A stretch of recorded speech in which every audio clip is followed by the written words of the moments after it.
Alors, bonjour Fatima, bonjour à tous. Merci Fatima d'avoir accepté de répondre à mes questions. Euh, alors Fatima, moi je voulais t'interviewer parce que de plus en plus j'accompagne des personnes qui vivent un deuil, des hommes, des femmes, des enfants. Après un deuil, je les aide à retrouver leur joie de vivre.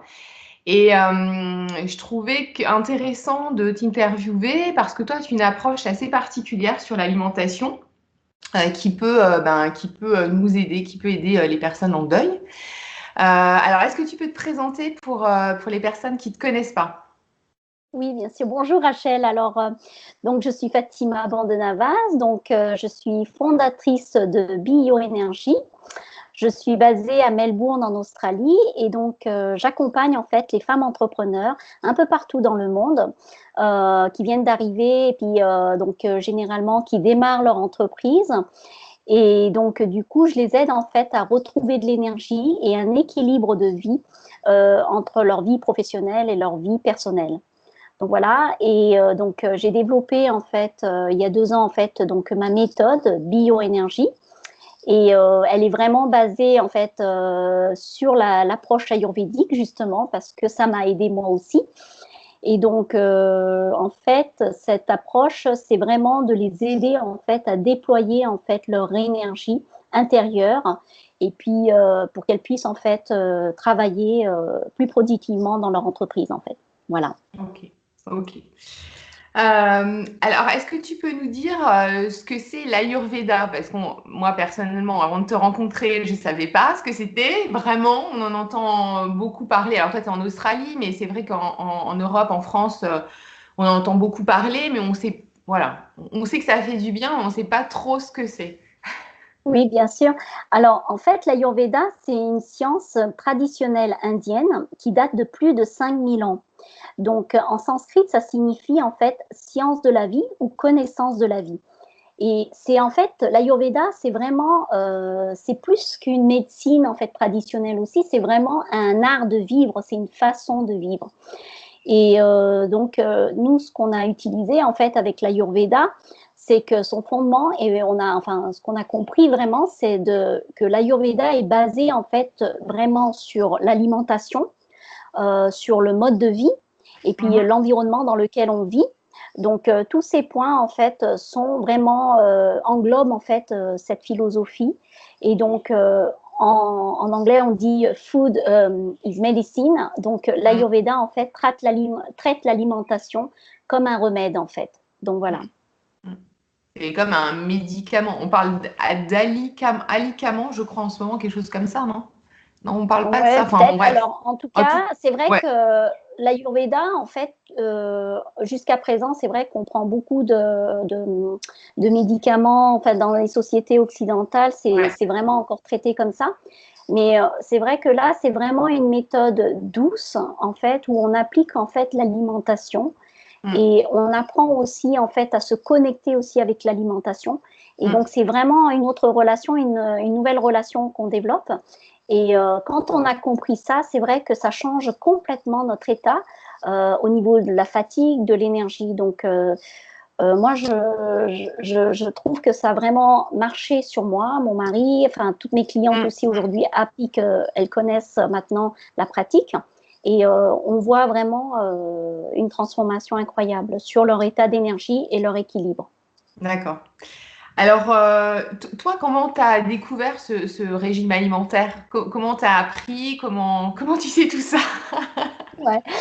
Bah, en fait, moi, en fait, ça, il faut que je revienne un petit peu en arrière parce qu'en fait, mon histoire, en fait, c'est que d'origine, je suis moitié indienne vietnamienne.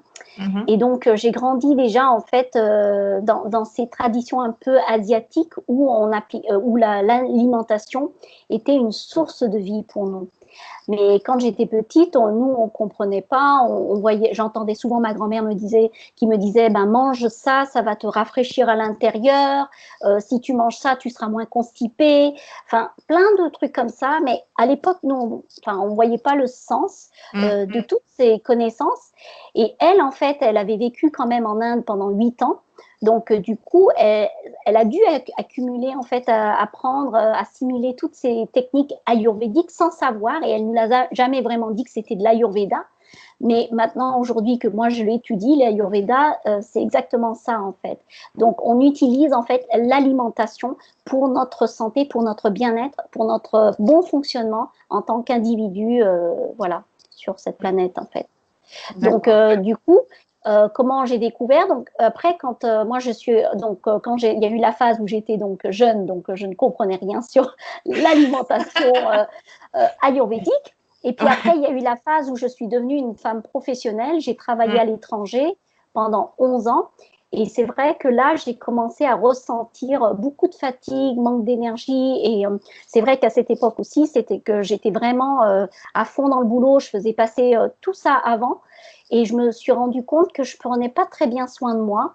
Et que du coup, que je m'étais un petit peu disconnectée en fait avec moi-même dans ce monde qui allait de plus en plus vite, où il fallait travailler vraiment vite. Et puis donc, j'avais aussi accumulé en fait des mauvaises habitudes, alors que en fait, à la base, on a été enseigné avec des bonnes habitudes, mais au fil du temps, on les perd ces habitudes. Donc, pour moi, ça a été vraiment le grand cap où j'ai commencé à me questionner, surtout en étant à l'étranger. J'avais vraiment ce sentiment de me dire, oh là là, de vulnérabilité aussi, de me sentir que s'il m'arrivait quelque chose, comment j'allais faire. Donc, du coup, ça a commencé là, le déclic, et j'ai commencé vraiment petit à petit à aller vers l'alimentation, vraiment adresser tout ça.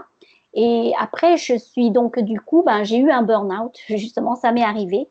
Donc là, je n'en pouvais plus, et donc j'ai commencé à faire des recherches, et du coup c'est là où on est parti en séjour en Inde pour me reconnecter en fait avec moi-même, parce que je m'étais complètement disconnectée. Et du coup je suis partie en Inde pour me former sur l'Ayurveda, et à partir de là on a commencé à vivre le rythme ayurvédique tous les jours au quotidien, là-bas au centre, à la clinique. Et on a été formés. Et quand je suis rentrée, j'ai commencé à appliquer petit à petit tout ce que j'avais appris. Et je me rendais compte que mon énergie, mon équilibre, ma clarté, enfin ma concentration, tout ça commençait à revenir. Donc ça, c'était vraiment le point où j'ai découvert que l'Ayurveda était très très fort, en fait, comme outil. Alors, est-ce que pour les personnes qui nous regardent, qui ne connaissent pas du tout, est-ce que tu peux un peu nous dire dans les grandes lignes, hein, bien sûr, parce qu'on n'a pas le temps de, voilà, mais un peu les points importants pour toi dans cette alimentation-là, tu peux nous parler de ça? Alors, dans l'Ayurveda, en fait, ce qui est très important, on parle de la digestion.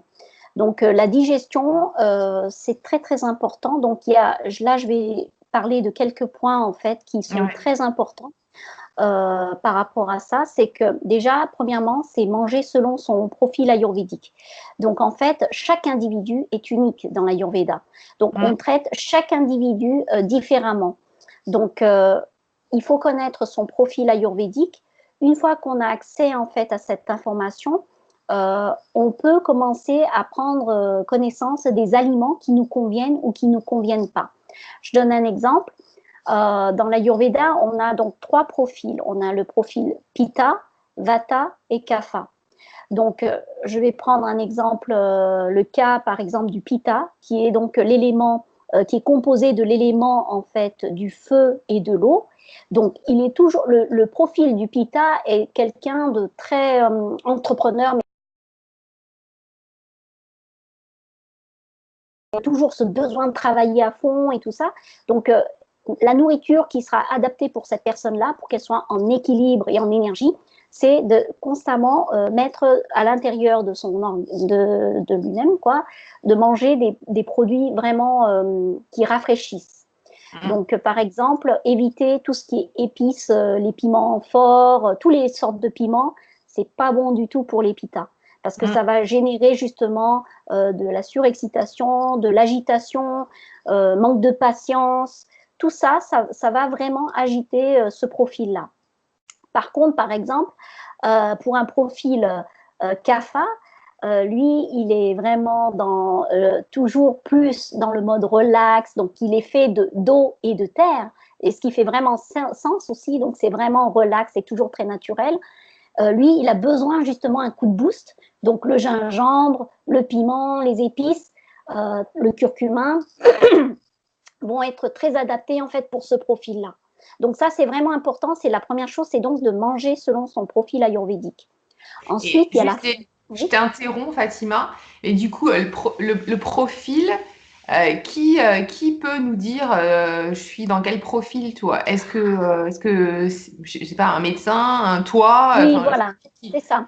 Alors normalement, déjà, dans un premier temps, si la personne ne veut pas encore voir un médecin ayurvédique, parce qu'il y a des médecins ayurvédiques, ils peuvent faire le test ayurvédique qui peuvent leur donner déjà une idée de leur profil. Mais ce que je recommande, c'est vraiment d'aller voir un practitioner ou un praticien, on dit, praticien. en français, Donc, praticien, ouais, ouais. voilà, donc, Ouais. et qui prendra justement le pouls de la personne pour vraiment déterminer vraiment son profil. Donc ça, c'est quelque chose que je recommande à tout le monde, de connaître son profil ayurvédique. Le profil, généralement, il est déterminé en fonction de l'état de la maman et l'état du papa au moment D'accord. où il est en conception, en fait, dans l'estomac. Donc, ça se Et détermine à alors, le partir de médecin, ça. d'accord. Tu dis, le médecin prend le pouls, il détermine par rapport Voilà, à ça? par rapport au pouls. Et puis, il peut aussi, il y a des signes qui sont très évidents. Par exemple, une personne qui a une peau très, très sèche, déjà, on peut dire que peut-être c'est une personne qui est vata. Donc, parce que les profils vata, c'est l'air et l'espace. Donc, c'est le vent. Donc, ils sont sujets à beaucoup de dessèchement. Donc ça, c'est important. Voilà, je pense que oui, c'est recommandé d'aller voir un praticien ou alors, D'accord. dans un premier temps, faire le test ayurvédique que moi, je propose aussi Tu dans mon proposes programme. aussi, toi. Ok, donc il y a plein Voilà, d'indicateurs physiques, quoi, voilà, pour c'est déterminer ça, ce profil-là. c'est Et ça. Donc ok, après, il y a aussi la façon donc les éléments, donc il y a manger selon son profil ouais. ayurvédique. Ensuite, la façon dont on mange, ça joue un rôle important aussi. Alors, est-ce qu'on mange debout? Est-ce qu'on mange assis? Est-ce qu'on mange devant l'ordinateur? Est-ce qu'on mange devant la télé? Est-ce qu'on mange en regardant son portable? En négociant? Est-ce qu'on mange en étant stressé, frustré, triste? Toutes ces émotions vont impacter aussi sur la digestion. Mm. Donc ça, c'est pas seulement l'alimentation, mais c'est l'état d'esprit dans lequel la personne est au moment où elle mange. Donc ça, c'est très important dans l'Ayurveda. Donc on prend en compte aussi l'état dans lequel la personne est. Et donc ça, il faut prendre en considération. Ensuite, manger frais, c'est conseillé, c'est-à-dire de manger le plus frais possible. Donc, moi, je cuisine tous les jours, en fait, tous mes plats. Donc, du coup, je choisis aussi mes produits frais chez les locaux. Donc, et j'évite aussi de manger des produits congelés ou réchauffés parce Mhm. qu'une fois que les produits sont réchauffés au micro-ondes, tout ce qui est nutriments alimentaires, tout ça, c'est tout mort. En fait, ça fait tellement de sens quand on dit qu'on a en fait éteint en fait tous les énergies de l'aliment en fait en Ouais. réchauffant trop. Mm, mm. Donc ça, et bien les laver aussi. Ensuite, une autre astuce aussi qui est importante, c'est aussi éviter de l'eau glacée et gazeuse ou des choses comme ça trop froides après les repas. Parce que ce qu'il faut savoir, c'est qu'en fait, à l'intérieur de notre estomac, c'est comme en fait un four en fait. Et donc, on va imaginer qu'on met du charbon, on met du charbon dedans. Il est en train donc, de cuisiner tous ces aliments, concocter tous ces aliments Mhm. pour faire son boulot et donc de dispatcher toutes les nourritures là où il faut, enfin les aliments, les nutriments qui sont nécessaires pour les organes. Et on vient y rajouter de l'eau glacée pour éteindre le feu. Donc ça, c'est très très important parce que si on met de l'eau glacée, c'est comme si le processus de digestion n'a pas eu lieu et d'où après des coups de fatigue après les repas, des fois on a des problèmes d'indigestion, des ballottements, tout ça, ça joue énormément. Donc, vraiment respecter ça. Si on veut prendre de l'eau, c'est prendre un petit peu d'eau tiède ou juste un tout petit peu, mais vraiment modérément, sans mettre les glaçons.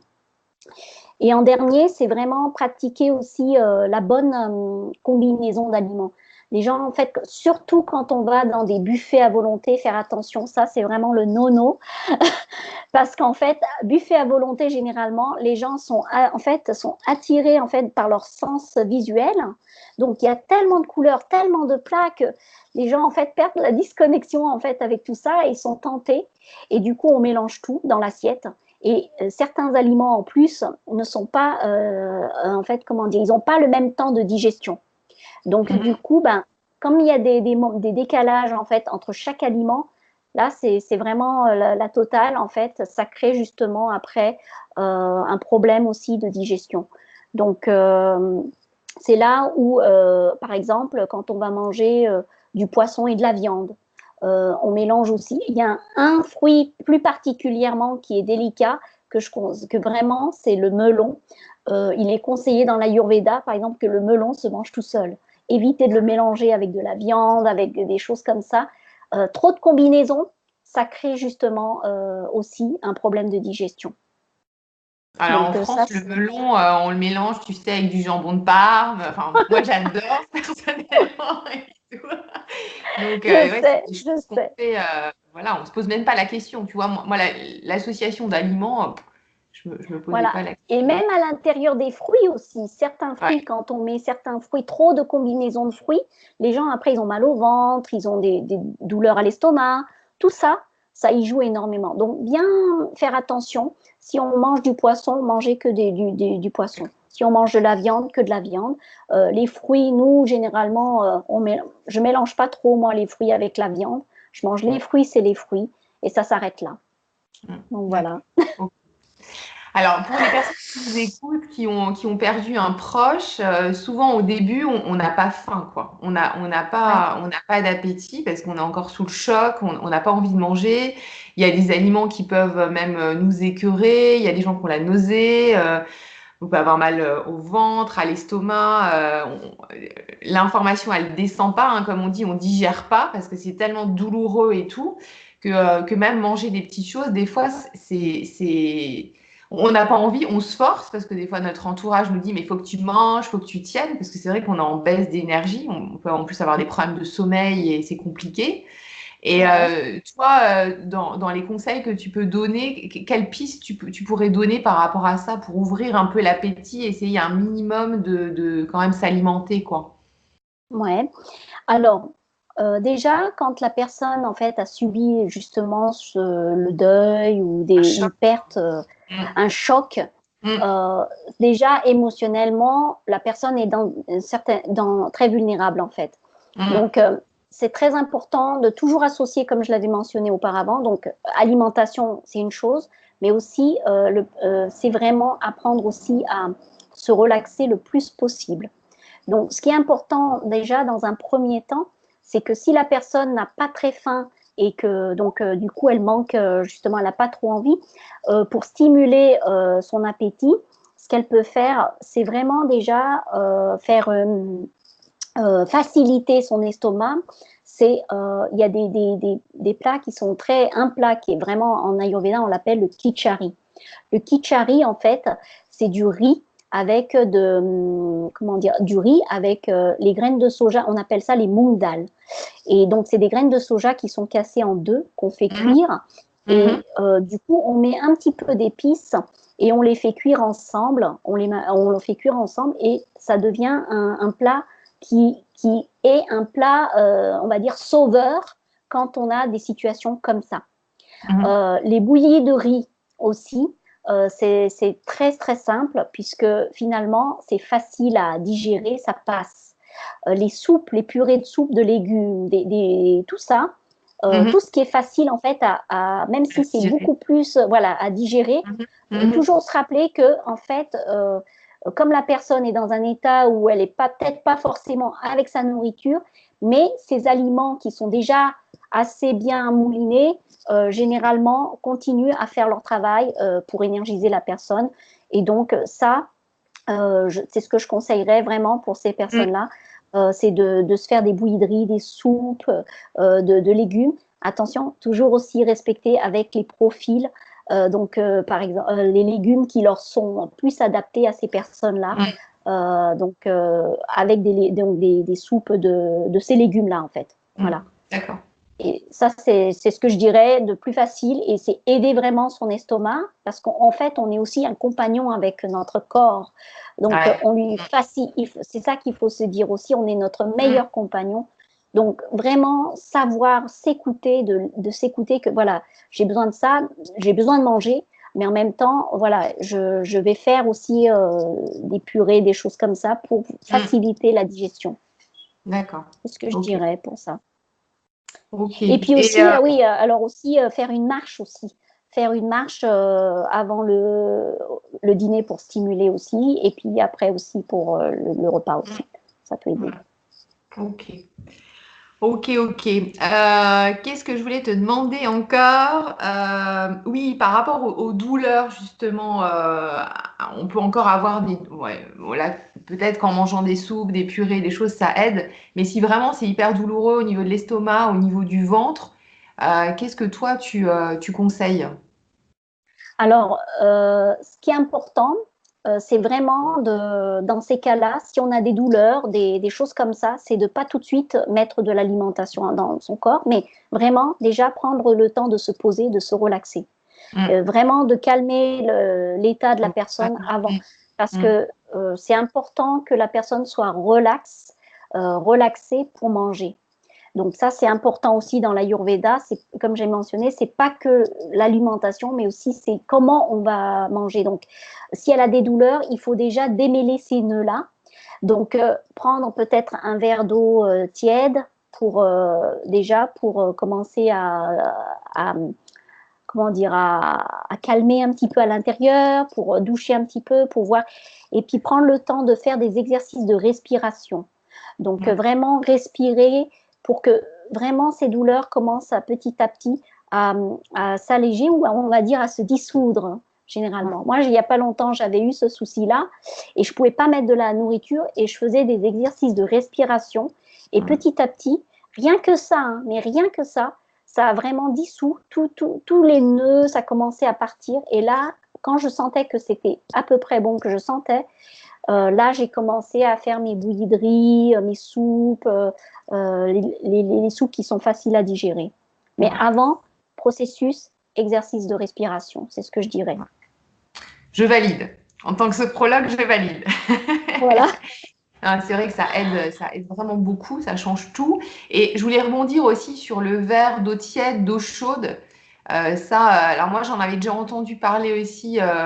Alors pas du tout dans l'Ayurveda, mais dans les pays nordiques où ils utilisent beaucoup de boire des tasses d'eau chaude. Alors ça peut paraître un peu bizarre, sans rien, sans sachet de thé, sans tisane, sans rien. Et toi, c'est vrai que tu t'en reparles aussi de ça. Où ça peut aussi nettoyer, ça peut vraiment aider, notamment à jeun aussi, je crois, où ça peut aider c'est ça. Ouais. Le matin, première chose à faire, un verre d'eau chaude, tiède, je vais dire. Donc, donc un verre, on prend la moitié d'eau chaude, moitié eau normale, température ambiante. Ça se mélange bien. Et ça, on appelle ça la douche du matin des organes à l'intérieur. Comme on prend une douche extérieure, on prend une douche intérieure aussi. C'est exactement la même chose. Ça facilite justement donc l'évacuation le matin, et aussi tout ça va s'impacter en fait sur l'état de la personne. Ça va décompresser, ça va relaxer évidemment, et donc du coup la personne va se sentir beaucoup plus apte à recevoir les choses. Donc tout ça, ça met en énergie aussi la personne. C'est vraiment très simple, mais très puissant. Ouais, ça change tout, ça change tout, Moi, l'eau chaude, maintenant, ça y est, je m'y suis mise. Non, c'est vraiment efficace, c'est vraiment efficace. Et d'ailleurs, j'ai vu un reportage il n'y a pas longtemps, juste pour conclure sur l'eau chaude. En Suisse, des médecins utilisent ça pour des problèmes cardiaques, pour des personnes qui ont des problèmes de santé. Donc, ils recommandent ça, quoi, carrément. Donc, tu vois, c'est quand même... voilà. Ensuite, ouais, quand on deuil, eh ben, on est souvent pendant plusieurs mois, voire plusieurs années, à avoir des problèmes de sommeil. Moi, dans les gens que j'accompagne, voilà, c'est quelque chose qui est aussi récurrent, hein. On a du mal à s'endormir, on a des réveils nocturnes. Comment l'alimentation peut aussi nous aider à améliorer la qualité de notre sommeil? D'accord. Alors, donc, c'est vrai que l'Ayurveda, donc là, on parle d'alimentation, mais donc, il y a aussi un autre facteur, ce qui est important, c'est que l'Ayurveda, en fait, c'est vraiment normalement très végétarien. À la base, les cuisines sont vraiment très végétariennes. Donc, Mm. moi, je ne suis pas végétarienne, mais il y a une chose qui est sûre, c'est que j'évite tout ce qui est viande rouge, les viandes le soir. D'accord. Évidemment, parce que c'est tellement plus dur, en fait, ça prend plus de temps, en fait, à digérer. Donc déjà, je vais dire, la première chose que je dirais, c'est vraiment dans l'alimentation, c'est éviter viande rouge, tout ce qui est difficile à digérer.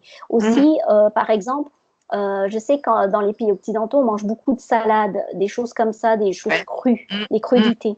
Oui. Dans l'Ayurveda, en fait, on essaye de manger des choses, surtout en hiver. En été, je pense que la température du corps est beaucoup plus adaptée, mais en hiver, évitez aussi de manger des légumes crus, puisque ça prend plus de temps pour digérer et des fois, ça passe pas. Donc, la viande, les légumes crus, tout ça, qui est pas trop, tout ce qui prend plus de temps à digérer, ça, Mhm. c'est déjà à éviter. Ensuite, il y a aussi, pas seulement l'alimentation, mais quand on mange trop tard aussi, si on mange trop Ouais. tard le Mm. soir. Mm. Donc, généralement, on parle de manger, en fait, il faudrait que, une fois qu'on ait fini le repas, qu'il y ait 2 heures après le coucher. Mm. Donc, il Mm. faut autoriser ce temps, en fait, pour justement laisser l'estomac travailler et commencer à faire son boulot pour justement dispatcher, nettoyer tout ce qui ne sert à rien, il va nettoyer, il va mettre à nettoyer. Tout ce qui est bon, il va le garder pour envoyer pour les nutriments. Donc ça, Ouais. c'est important de bien prendre en considération à quelle heure on mange. Donc ici, en fait, en Australie, nous, on mange très très tôt, hein, mine de rien. On mange à 5h30. Oui. 5h30, donc, on mange très, très tôt, mais finalement, c'est très, très bien puisque ça nous permet en fait d'avoir ce temps de digestion. Et donc, après le repas, on peut même faire une marche et donc, ça facilite justement Mm. l'aide, tout ce qu'on peut faire, donc tout ce qu'on doit faire pour justement faciliter la digestion. Donc, Mm. ça, c'est le deuxième point. Après aussi, non seulement aussi donc quand on regarde les news le soir, éviter de regarder les news quand on mange. Ça peut aussi provoquer, on digère aussi la vie, on digère la nourriture et on essaie de digérer la vie, tout ce qui se Ouais, passe. c'est vrai. Donc, Mm. mais il y a des gens qui le font. Donc, du coup, éviter de manger en regardant la télé, ça Mm. c'est vraiment important de séparer ça et de vraiment d'arrêter et de vraiment se concentrer sur sa nourriture et manger vraiment en pleine conscience et d'être vraiment en bienveillance pour soi-même. Et je dirais, ouais, c'est ça. Parce que tout ce qu'on met, on l'incorpore et donc du coup, ça va impacter sur le sommeil. Donc ça. Et puis bien évidemment aussi manger des choses pas trop épicées pour les pitas, par exemple, et respecter encore ça aussi qui revient pour justement éviter donc le sommeil. Moi généralement j'évite aussi de pas trop boire le soir. Juste après le repas, je prends un demi-verre d'eau chaude et c'est tout. Après j'évite parce que sinon après on se réveille à 2 heures du matin et puis on va aux toilettes. Donc ça il faut éviter Mm. aussi de Mm. trop boire le soir, les tisanes et tout ça. Mm. Si on le fait, il faut que ça se fasse assez tôt pour Mm. pouvoir éviter d'aller aux toilettes, nous réveiller la nuit, quoi, vraiment. Ouais. Ouais. Voilà. Ok. Et une autre chose aussi, les aliments aussi qui peuvent réveiller, par exemple, c'est le gingembre. Le gingembre, c'est quand même un excitant aussi, donc Mm. éviter le gingembre, de manger trop de gingembre le soir en grosse quantité. Et puis, donc voilà, c'est ce que je Ok. dirais par rapport Super. Merci beaucoup pour toutes tes informations, tes conseils. Et de rien, ça me fait plaisir, ça avec grand plaisir. Alors Fatima, toi, tu es en Australie, tu es à Melbourne, mais si on peut pas aller à Melbourne, comment on fait pour te retrouver? Alors déjà, quand tu accompagnes des personnes, comment... Alors toi, tu disais dans l'intro que tu accompagnais des entrepreneurs, mais tu n'accompagnes pas, je sais, que des entrepreneurs. Voilà, tu t'adaptes aussi. Enfin, je sais pas si tu peux nous Oui, en parler, voilà, oui, oui, des bien accompagnements. sûr. Alors pour moi, je suis vraiment passionnée de l'Ayurveda, j'adore, donc je continue à me former aujourd'hui, encore Mhm. et encore. Et je suis aussi très intéressée en fait à voir, en fait aussi, j'adore voir aussi comment les femmes entrepreneurs, en fait, elles interagissent à l'intérieur d'elles-mêmes, en fait, de développer, de déployer cette énergie. Donc bioénergie, c'est aussi une partie, donc il y a l'Ayurveda, mais il y a aussi une partie de déployer leur potentiel, de sortir toute cette Mhm. force intérieure qu'elles ont et qu'elles ne savent pas. J'accompagne en fait des femmes un peu partout dans le monde, donc par Skype. J'ai Mhm. démarré mon activité maintenant il y a 2 ans. Je suis à Melbourne. Donc j'ai l'expérience en fait sur vivre à l'étranger, ce que c'est aussi. Donc Mhm. c'est vrai que c'est important justement de pouvoir déployer ses propres forces quand on est à l'étranger parce qu'on n'a pas forcément la famille à côté. Ouais. Donc c'est pour ça que c'est pas que des femmes entrepreneurs, ça peut être aussi des femmes d'expatriés, des femmes expatriées que j'accompagne. Et à travers ça, en fait, quand elles ressortent en fait de mes accompagnements, généralement, elles ressortent avec une certaine confiance, mais aussi une sérénité en elles. Et Mhm. aussi une chose très très importante, c'est qu'elles prennent vraiment le temps maintenant, sans culpabiliser, de prendre le temps pour elles. Et pour moi, ça, j'en ai fait une mission de vie parce que ben, j'ai vu ma grand-mère qui m'a enseigné toutes ces choses-là. Et finalement, du coup, ben, ça m'a donné envie aussi de transmettre ce message que, en fait, plus on est, en fait, comment dire, préparé, en fait, justement, solidement, mentalement, mais aussi spirituellement et tout, dans le corps aussi, dans notre façon d'être, et plus on peut tenir vraiment dans ce monde qui va de plus en plus vite et qui peut être parfois très, très difficile, en fait, aussi Ouais. pour certaines Ouais. femmes. Donc, voilà. Bah, pour revenir à la question du deuil, c'est aussi ce qui est C'est ça. partagé et ce que je pense aussi par mes clients, c'est que on n'a plus le temps vraiment d'avancer dans son deuil parce que tout doit aller vite, on doit absolument reprendre le C'est ça. travail. C'est Il ça. y a plus, alors notamment voilà, en Occident, tous les rituels aussi autour du deuil parce que ok, il y a encore les enterrements, etc. Mais vite, vite, vite, après, tout doit reprendre.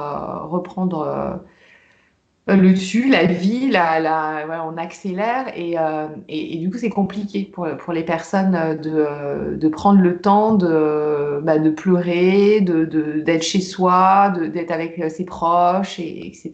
Donc c'est vraiment quelque chose de compliqué aussi. Est-ce que on te retrouve où sur Facebook, sur ton site? Oui, Comment ça se passe? alors, du coup, ben, moi, je suis sur Facebook, je suis sur Instagram, je suis sur LinkedIn et j'ai un site internet, donc c'est www.bioenergie.com. Bi avec la lettre B, pas Ouais. voilà. Donc, c'est bioenergie.com et voilà. Ok, super. Bah, merci beaucoup. Je sais pas si tu voulais ajouter un mot de la fin. Je te laisse le mot de la fin. Un mot de la fin, ce que je dirais donc à toutes ces personnes justement qui sont en train de traverser une période difficile, Ouais. c'est de ne pas se décourager et vraiment être dans cette énergie de bienveillance et justement de s'autoriser ce temps justement de faire ce deuil et de vraiment de continuer à prendre soin d'elle. Ça c'est très important. Après, on dit toujours, il y a toujours le soleil sous les Mm, nuages. Donc mm. voilà, c'est ce que je voudrais dire à ces personnes. Ok. Bah, merci beaucoup. Et Merci puis, Rachel. et puis bah, je te dis à bientôt. À bientôt. Et Merci je beaucoup t'embrasse. Rachel. Au revoir, Merci, à Fatima. bientôt. Au Au revoir. revoir.